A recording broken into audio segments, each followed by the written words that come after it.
వేల వేల వెన్నెలంత మీద వాలి వెలుగునంత మోయమంటే నేను ఎంత అరరే చిన్ని గుండె ఉన్నదెంత హాయి నింపి గాలినంత ఊదమంటే ఓపిరంత అరియే కళ్ళు రెండు పుస్తకాలు భాషలేని అక్షరాలు చూపులోనే అర్థమయ్యే అన్ని మాటలు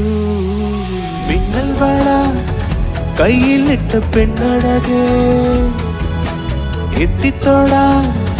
ఎత్తుగిల్ల మారి విల్లాడు നീ మిన్నల్ వళ కైయిలిట్ట పెన్నడగే ఎత్తితోడా ఎత్తుగిల్ల మారి విల్లాడు നീ